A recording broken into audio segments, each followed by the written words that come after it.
All got a lot of work to do there. If neither the angels nor shaitan can see your heart and your thoughts, then how can some people see the condition of your thought? Well, there's what's called kashf, which is not, that's something that Allah subhanahu wa ta'ala will unveil to somebody, and that's a different thing.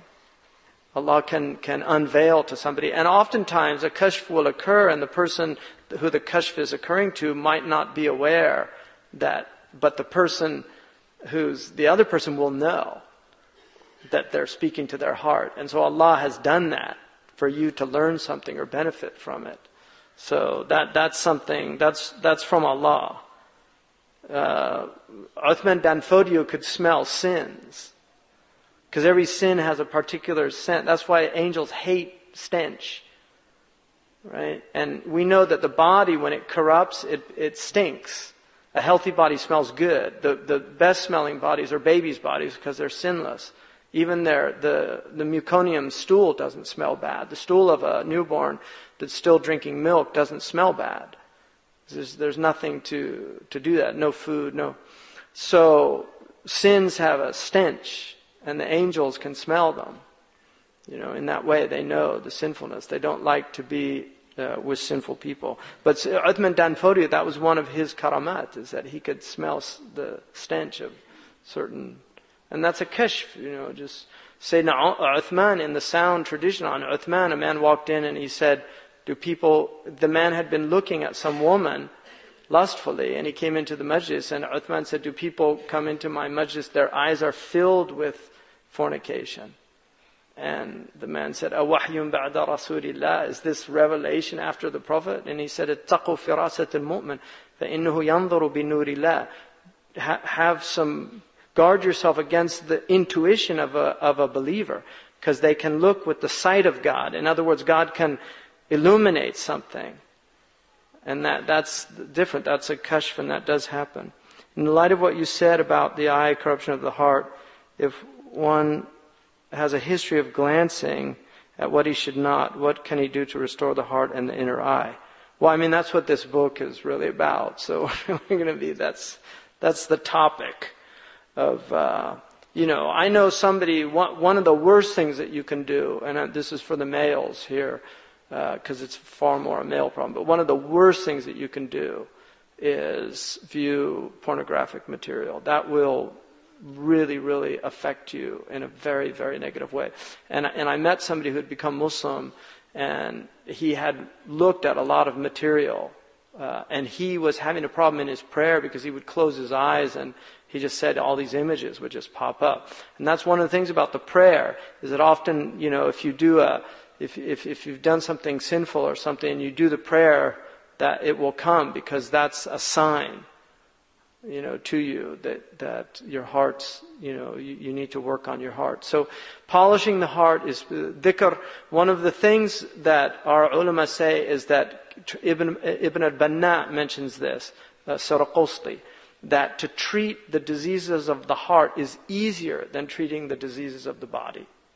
So bushra, that's good news for all of us, that it's harder to cure a disease that you've acquired in your body than it is to cure a disease of the heart. And diseases of the heart can be obliterated with tawbah. Allah can do that. And you have to believe in the qudra of Allah. No matter what you've done, it can be removed permanently, forever. You mentioned no one, okay. So I think that's it. Is there any other?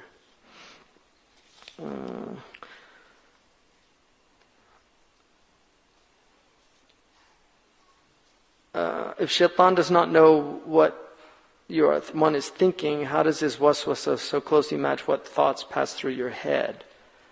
Well, waswasa is, there's different khawatir, and this is a science of distinguishing the thoughts. You have khawatir malakani, khawatir rabbani, malakani, shaitani, and nafsani. And each one of them has specific qualities. So the rabbani thoughts are pious, they're pure thoughts, and they usually compel you to, in fact, they're so powerful that you end up having to do a thing. So a khatar rabbani comes and it will almost force you to do something. And sometimes you might not even want to do it. I mean, I could give you an example in my life. But it's always good to do it, because the khatar rabbani is always good. But it might be hard on the nafs. And then you have the malakani, which is an angelic thought, which is also pure, and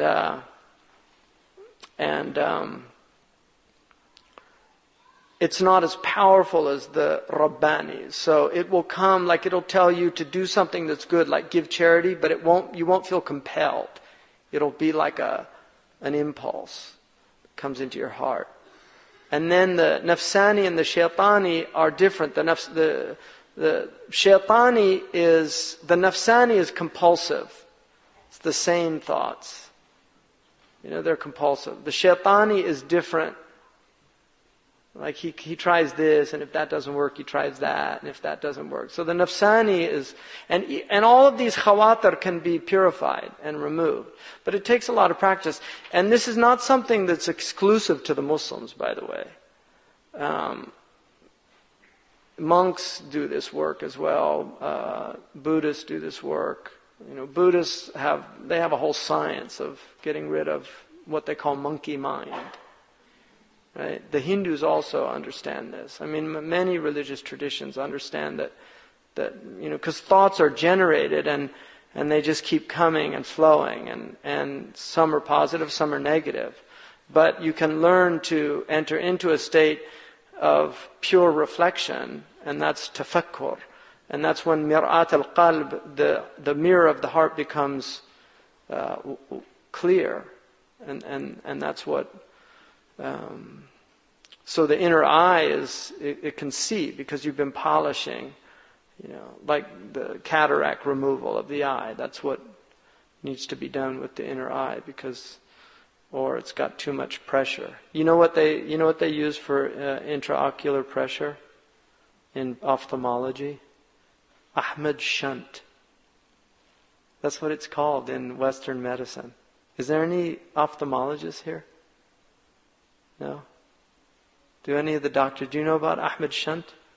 You ask any ophthalmologist in the West, to relieve the pressure of the intraocular pressure, the shunt that they use is called Ahmed's shunt. It was invented by a doctor named Ahmed. They didn't name it after the Prophet, but Allah did.